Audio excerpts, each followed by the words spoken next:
Heard the story about the American tourist in Jamaica buying one of these things?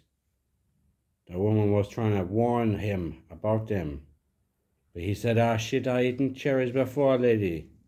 And he had bitten into one of these things. He had a full blown heart attack, I can tell you. Rushed off to hospital. "So what do you use them for?" I said. "Give the food a bit of a kick, like. Don't worry." And he carried on with his shopping. When we got to the counter, he asked the man to cut off about a pound of the yam, and then we were all set.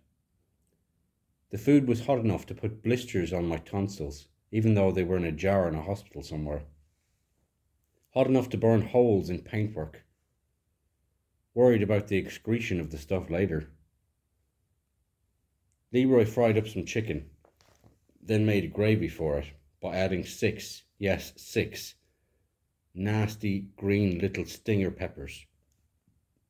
He said it would give it a bit of a poke. He boiled the yam and fried the plantain, as well as doing a bit of coleslaw type salad. We washed it all down with a couple of tins of Guinness each. Leroy reckons that Guinness is real force liquor. Makes you fit and strong and ready. He asked Claudia to back him up on this. God knows why, but she grinned. "Force, all right. Can't get enough," she said, referring possibly to there being sexual genital intercourse, maybe, I thought.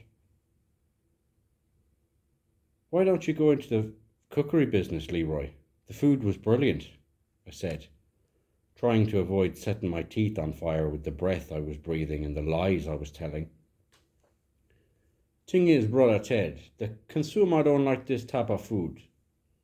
It's only selected individuals that can reap the full benefit of the roots, man. Anyway, I got a job with the overweight removal pisser test and his talkative brother," he said. "Is Tommy Alf's brother then?" "No, but they're brothers in spirit. It's only God, Jah Rastafari, can bring two people like that together." "So what about the job? Is it alright?" "Driving is my life so far. Traditionally, I mean. Given that I got 6 years for just giving a few friends a lift. Makes you friggin' sick." "Come on, Leroy, for Christ's sake." Claudia had overheard him. "Yeah, you always read about it, don't you? Police harassment of black people," I said. "And the fact that I was driving away from the bank at a time, just after my mates had robbed it, like, might have had something to do with it. Anyway, say one thing for the fat bastard Alf. At least it's a bit of work. I have the chance to settle. Prison a waste of time. Soul in captivity in a Babylon, man." "So now you know, Ted," said Claudia. "You want to move out?"